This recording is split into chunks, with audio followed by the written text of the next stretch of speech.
All right, next up, very quickly, we have Willem Hooi. He's basically the guy who created the whole entire maker movement here in Singapore. He's going to talk a little bit about the IoT with Espert. Espert. So it's an Espresso Lite V2, which is an Arduino-compatible ESP8266 Wi-Fi development board for makers and novices to build their own IoT projects. So, are we ready? We good? Okay. All right, without further ado, let me have a round of applause for William. All right, thank you so much for the introduction. It's really great to be here. I used to work in the Science Center, and apparently today, 18th of March, happens to be my last day of service 2 years ago. So it's really nice that 2 years later I'm back as a speaker. I know the title is IoT and Espert. How interesting, right? So I normally like even more interesting titles. So I wanted to touch on this idea that what can we do about IoT if, let's say, you do not have $1 billion in your pocket, right? So how can we implement? So the idea is how can we implement a democratized IoT strategy? I put it the maker way because I wear many hats. One as one of the co-founder of the OneMaker Group. We operate the National Prototyping Center at the NDC. At the same time, I also host or used to host Maker Meetup on a very regular basis, and we started the SG Maker Association.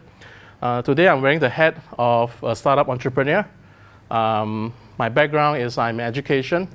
I have been a school teacher for the last 15 years. My last 2.5 years I spent in the Science Center.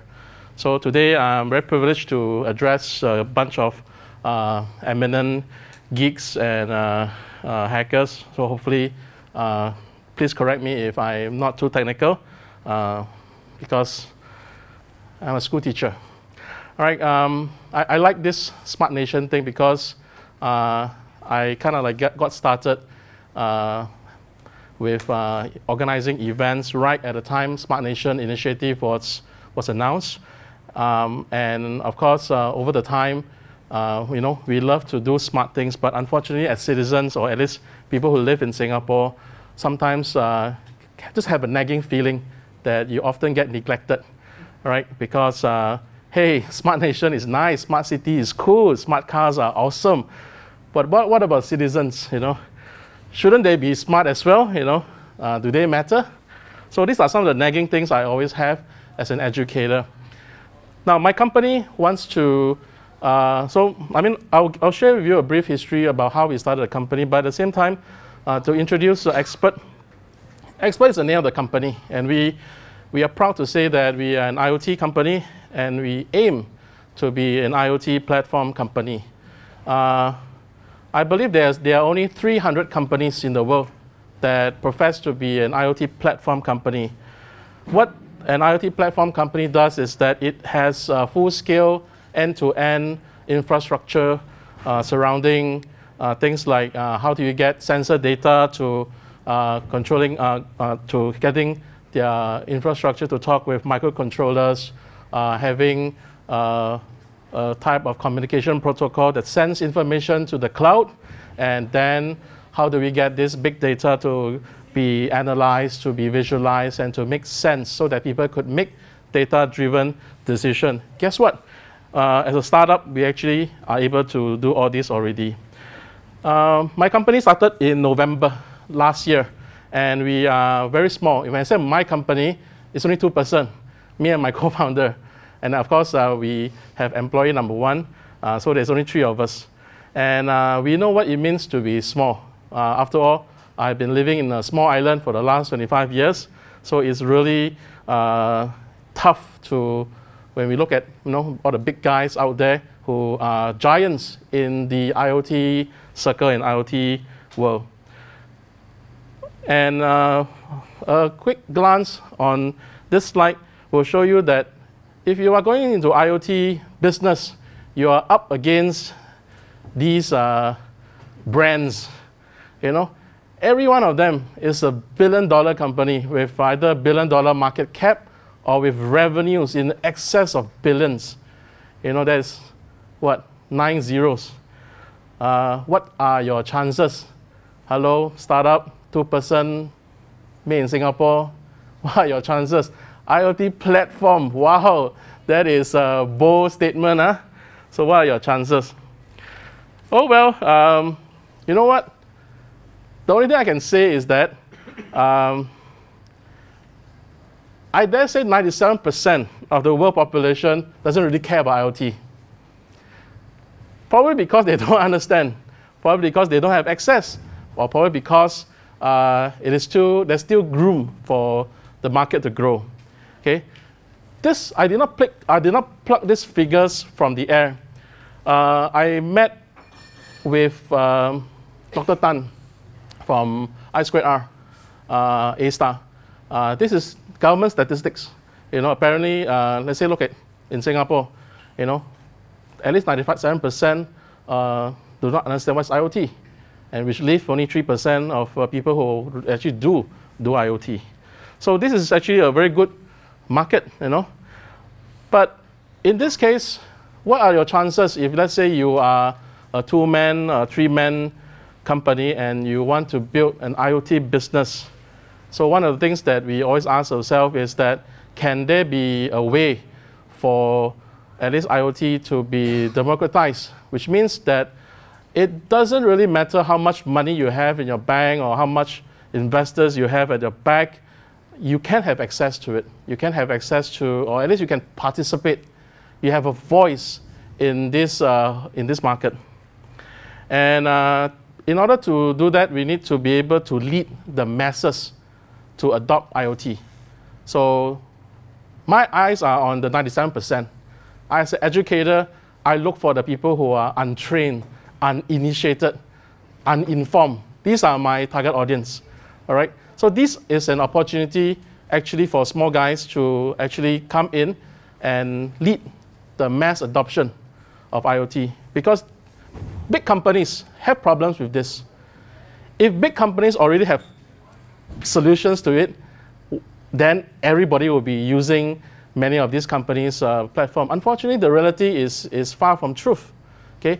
It is almost like the period where before computers have Windows, when we still have to operate in DOS, how many people would buy a computer and put it in their home? Only when there's a shift in terms of the way we interact with computers, the way so it's the same with IoT. I believe that once there is a shift in the way we interact with IoT, that's where there will be a mass adoption. Okay, and we hope to be part of this process of leading the masses to adopt it. And I like to coin what Steve Jobs said about Regis McKenna. He says the best marketing is education. My kind of word, you know. So the best. So although when we tell people that, hey, you know, we educate people, we sell cheap microcontroller, Wi-Fi, development boards, and you know, you are in the education business, everybody will poo-poo this idea. This is a low-value enterprise. Yeah, why not? I mean, of course, but everyone has to educate the masses.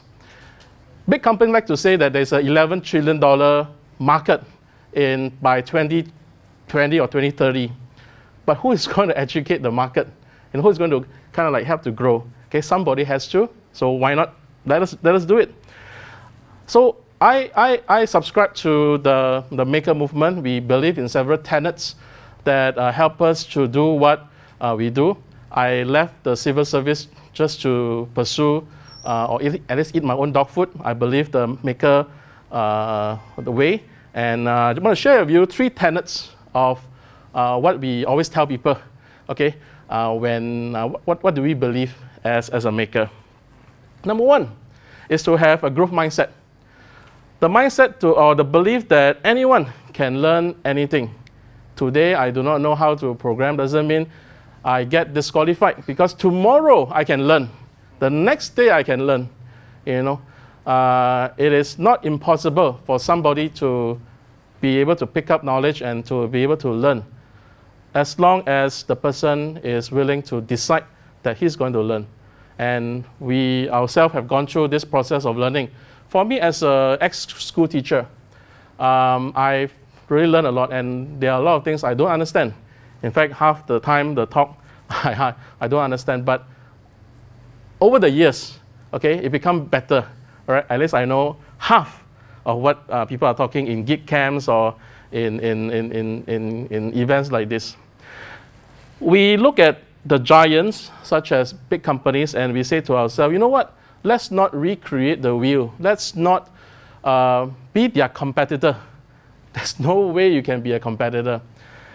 But if you will take a quote from Sir Isaac Newton, if I have seen further, it is by standing on the shoulders of giants. If you want to really go forward, we cannot be a competitor to the giants. We have to work with the giant, if possible, stand on top of the shoulder of the giant. In fact, we are already doing that. As a little small startup, we use a lot of third-party software, a lot of third-party infrastructure, things that we don't build ourselves, simply because we cannot afford to. And we want to thank that because of these big giants, this billion-dollar company, it gives us the kind of assurance that something that we built at least have a bit of longevity, at least a bit of standard and a bit of quality. So competition is not actually bad. So we must be thankful that companies can actually build on top of what other companies have already built. So I think that is, first of all, a shift in the mindset that we need to be able to have. That is, we got to learn from how this company become big in the first place. Just want to share with you that this is a very crude early prototype of the product that we made. This is the Espresso Lite prototype. The first that came out, you know, it's hand soldered and it's really crude. I don't know why. Like when you look at it, I feel embarrassed now. You know, like who, you know, when you first build it, yeah, it's so cool. Then when you look at it, it's yucks. You know, I mean, I wish I could build a much better, but that was what we could afford, and it became something that people actually like. The most interesting thing is people actually like it more than we do.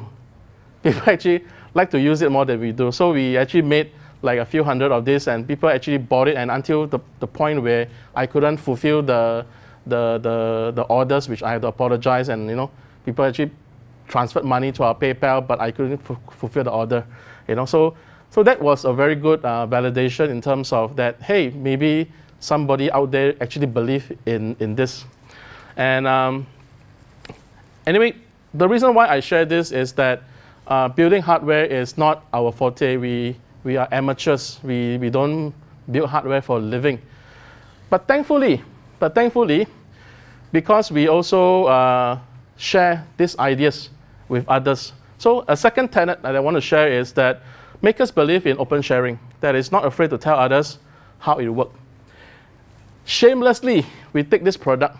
You know, we go and ask people to make it for us professionally, you know. And there were some encounters which actually kind of like put us off a bit. You know, it's like, you know, you ask this guy, or you kind of preempt this manufacturer, hey, I'm going to build this. And 2-3 weeks later, there's a similar product that comes out. You know, so you're a bit like wary about, you know, who do you want to work with.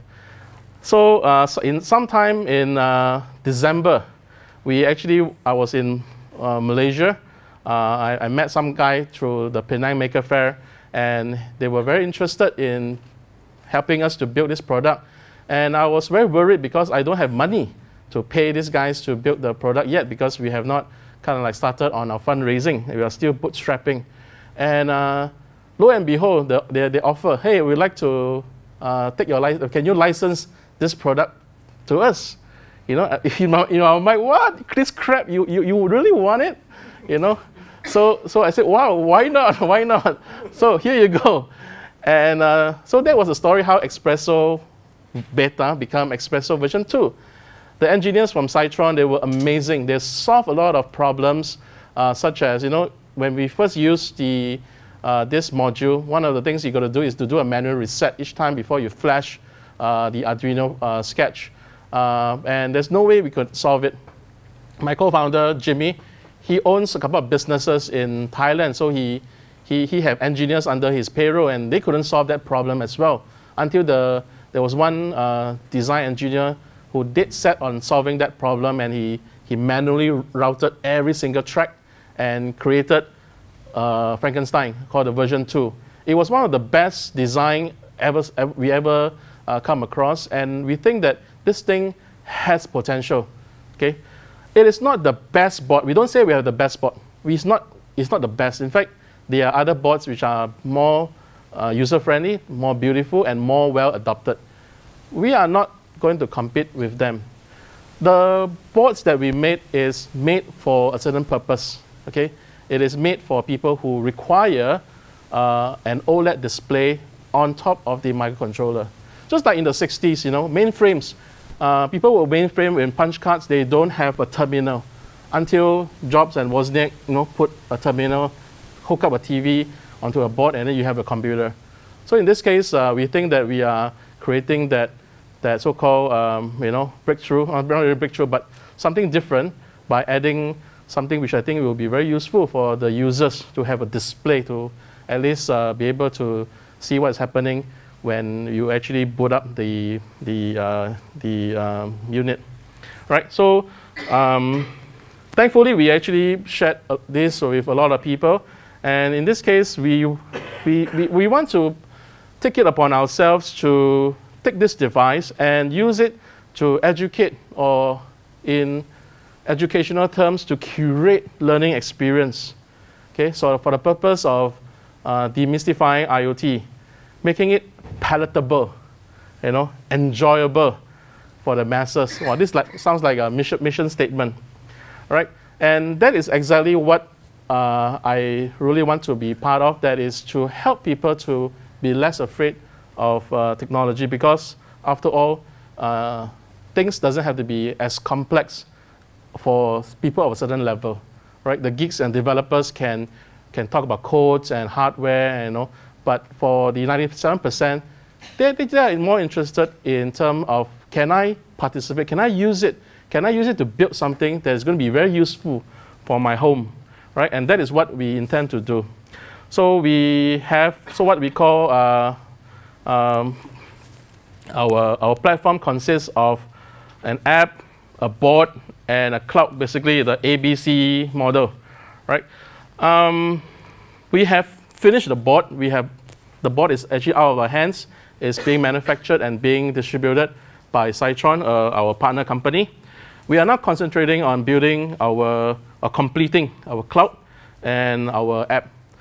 And one of the things which we are so-called doing a preview at this FOSSASIA is that to look at how people react when they see an interface, which is something which they don't often see before, that is using augmented reality. In the past, if I want to build an input device to control a microcontroller, I have to spend time soldering, putting buttons and stuff like that, you know. And if I were to, let's say, for the sake of discussion and illustration, if I were to build an Amazon Dash button, I can build it. You know, the cost is about $5 to $7. If I can have someone ordering 1 million, you know, I can build it. You know, and you know, I was in Jakarta, and you know, I was talking to the cafe owner. Would you like to buy 1,000 of these buttons and give it to your friends or customers? And when they want coffee, they can press a button, and the Gojek driver will drive and pick up your coffee and deliver to your customer. Wouldn't it be nice? And he asked, how much is it? Maybe $5 US if you buy 1 million. You know. So he said, wow. Let me think about it. Now, $5 per unit is actually not a lot. But you multiply by a big factor is really quite costly. Now, what happens if, when we use AR, we are basically replacing the physical with the virtual? You know, instead of a physical button, I just need to have a marker, which can be later turned into some sort of a virtual button, which will behave the same way. You know, just press a virtual button, and then a Gojek driver will pick up the coffee and deliver to your doorstep. Okay. Minus the cost of building input interface. Now, so if you can sense where I'm going, is that this kind of approach actually allow people to open up limitless possibilities in terms of having AR interfacing with a physical microcontroller such as the Espresso Lite. Again, this is still very early, so I do not want to go into business pitch, but I just want to share that this is something which we see it from the ground up, from the user, making it easy for people to play or interact with IoT. It must be like what Jack Ma says, like, why is he so interested in bringing internet or commerce into China? And his vision is basically, internet commerce should be as you don't even think about it. It's like electricity. When you turn on the light, you get the light already. You don't even have to think about it. IoT should be something like this. It should be so pervasive, so part of you that you don't even have to think about it. You press a button or do something, that is IoT. That is actually something which, wow, wouldn't it be nice how utopian it is. So back to our product, we don't claim that we are the best, neither do we say we know everything.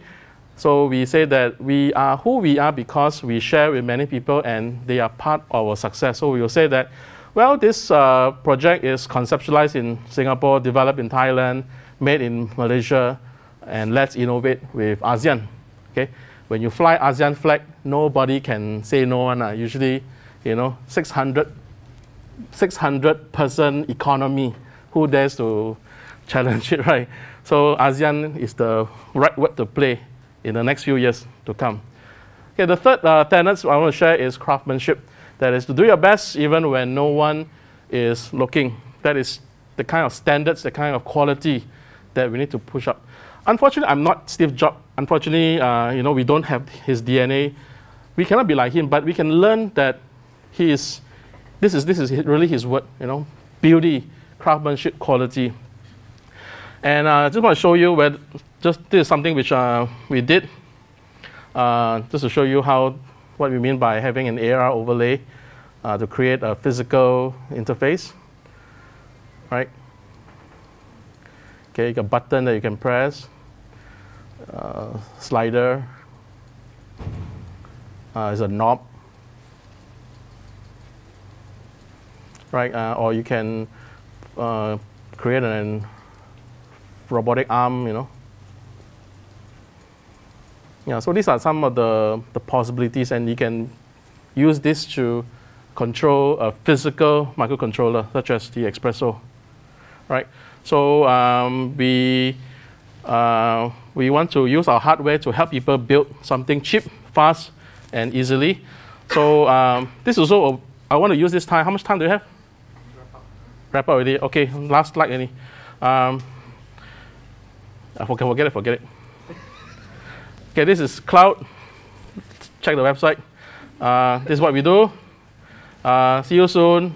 Okay, we'll be traveling. We'll be beating drums, sell medicine. If you happen to be in town, opening your homes, couch, cafe. We are in the middle of fundraising. Life as an entrepreneur is quite hard. I got young kid. Very cute. Quite poor thing. Birthday coming. Don't know what to buy. Support. Okay. Okay. Thank you.